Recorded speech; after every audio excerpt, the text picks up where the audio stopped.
Why don't we get into some football conversation? We expected free agency to really blow up the quarterbacks that are available. Aaron Rodgers, does he sign a big contract with the Green Bay Packers? Does he go to another team? Does he retire and host Jeopardy? Tom Brady retires. He's coming back. The AFC has become the powerhouse, and the NFC is really drawn by 3 or 4 teams, and that's it. So why doesn't Tom Brady come back and try to win another one? Free agency opened up on Monday, and what really stood out to me was the big names that we expected to sign with some of these teams are still available. The Honey Badger. Then we see all these teams waiver players, drop players. Fletcher Cox, he was dropped and then re-signed by the Philadelphia Eagles. We look at the free agency market with the New York teams. We were expecting the Jets to help out the offensive line. The guard position, they do have Elijah Vera-Tucker, Mekhi Becton coming back from his knee injury. George Fant had probably one of his best years. The Jets needed to find that inside interior player to either bunch up right next to Mekhi Becton or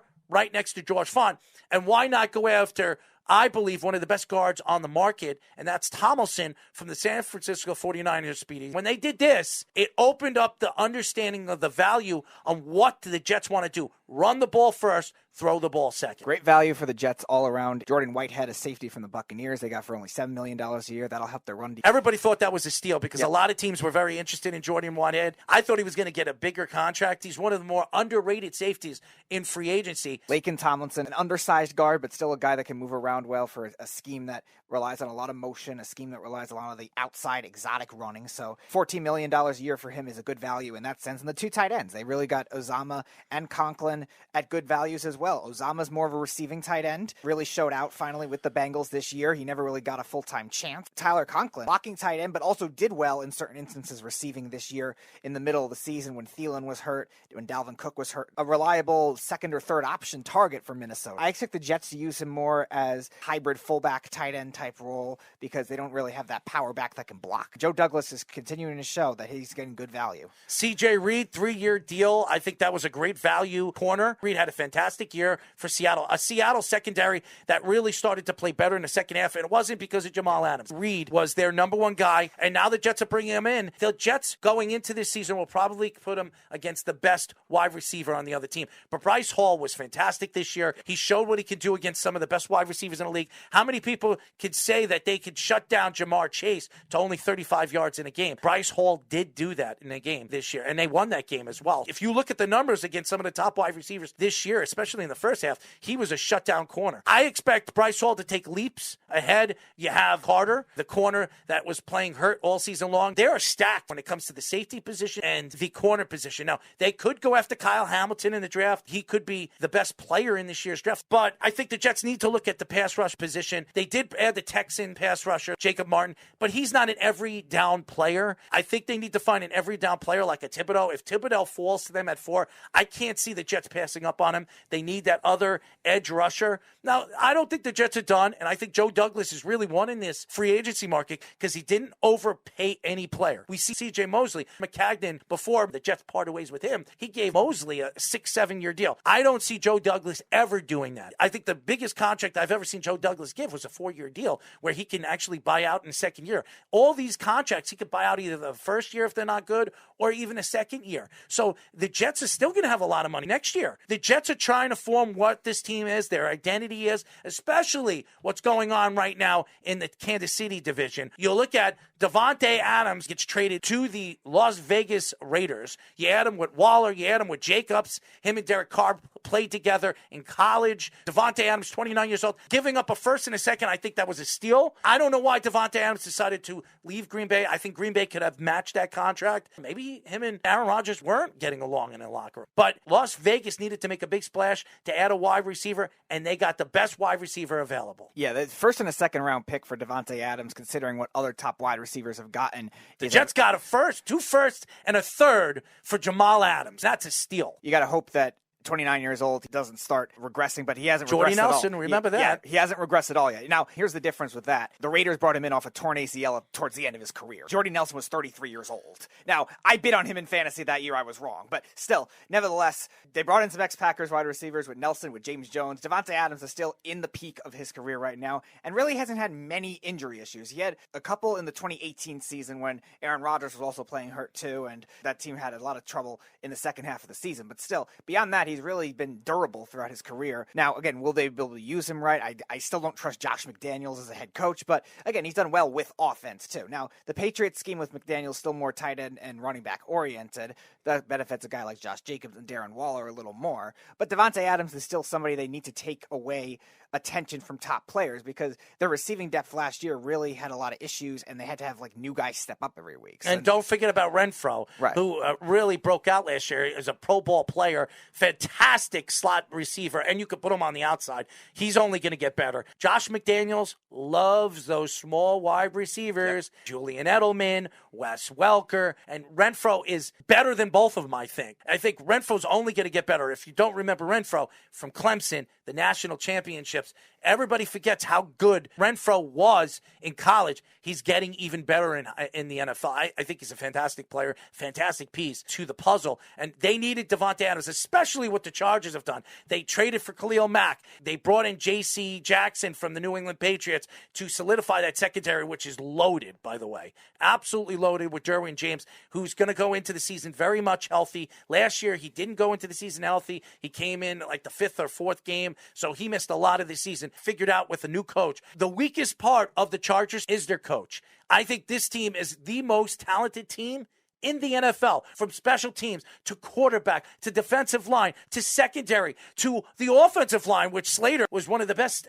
tackles in all of football. Yeah, they have all the talent and all the balance that you want. Built it very similar the last 5 years to the way you see teams like the Bills and the Ravens have that have built up really great rosters. And the Chargers now really have that. Sebastian Joseph-Day, signing him from the Rams too, was another underrated signing to help out their run defense. Now, I still think they should draft somebody too. Maybe get some more linebacker depth because Kenneth Murray has been a nice player, but he's been injury prone a lot too. The Broncos, Russell Wilson gets traded over there. I think the Broncos are going to be dangerous too. Their defense stacked with Chubb. And they did lose a couple of defensive pieces in the offseason. Their offense, they've got a bunch of good young players. Jerry Jeudy now got a quarterback to throw to him, Sutton, and they have a good running game with Williams. And then you have Kansas City. They lost a lot of pieces. Franchise Brown, which was a good move by them, but they're going to lose the Honey Badger. They bring in Reed, a good fit, especially in scheme. They signed Juju Smith-Schuster, which I think was a good move by them. They needed a third target. Schuster hasn't had a good season in almost 2.5, 3 years. Nope. Does this recharge his career? Yeah, it's going to take pressure off him. He's not the number one guy from Pittsburgh. You have Tyreek Hill there. You still have Travis Kelce. So it gives them another weapon,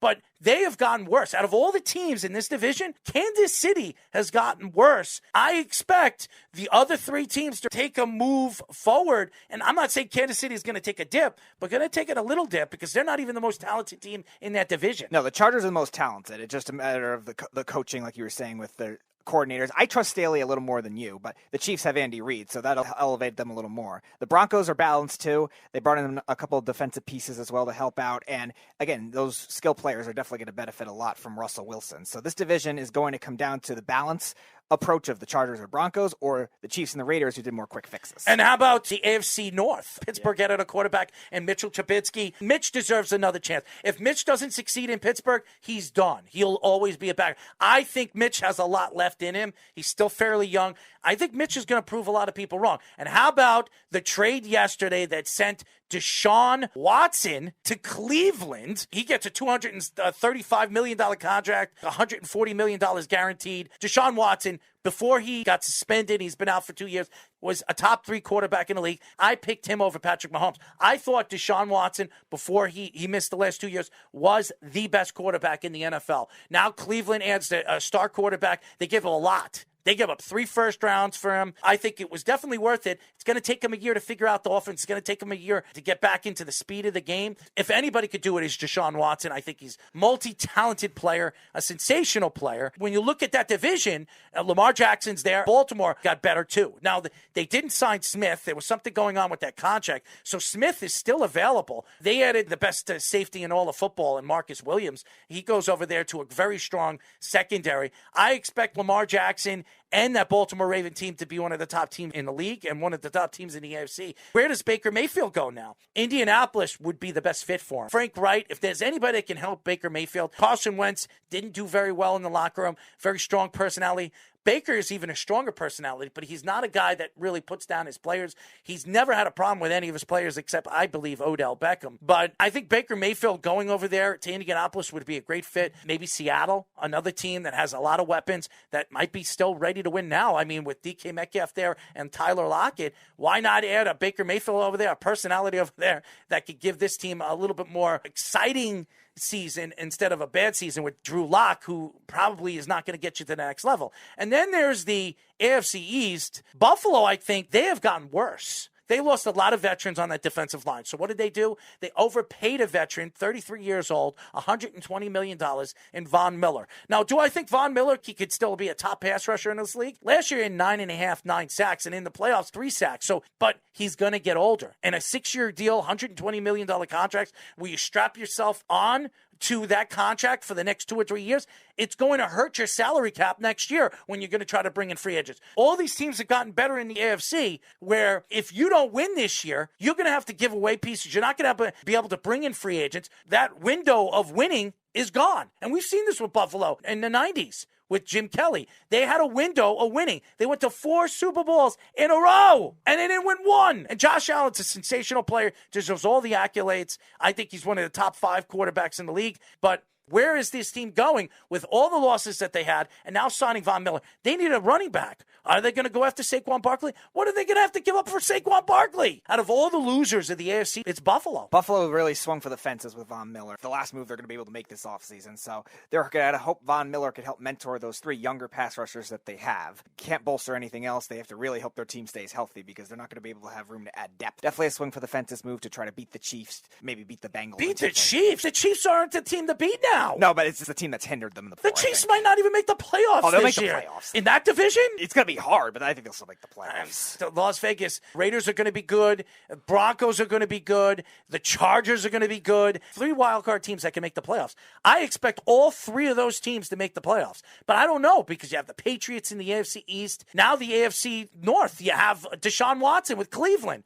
And you have the Bengals. 1 or 2 of those teams are going to get knocked out, and nobody would expect it. Kansas City, as good as they are with Patrick Mahomes and Andy Reid, they're not as talented as Vegas. They're nowhere close to the Chargers. And right now with Russell Wilson going to the Broncos, are they better than the Broncos? Not defensively, that's for sure. Offensively, I mean, with Williams, a 2nd year under his belt, and some of the offensive weapons they have now, they have a quarterback that can actually throw him the ball. I think Kansas City, talent-wise, is the worst team out of all those teams. There's no shoe-in for Kansas City making the playoffs. I just still think the coaching and Mahomes and those stars they have are still going to work. There's going to be teams that are going to have these quick fixes that work. We saw the Rams win a Super Bowl with a lot of quick fixes. They're not all going to work, though, so I still think they'll have a spot. You had the Broncos making the playoffs with Drew Lock. Now you have Russell Wilson. Are you picking the Broncos to make the playoffs this year? I don't know yet. You don't know yet, but you picked the Broncos to make the playoffs last year without a quarterback. Makes a lot of sense, Speed.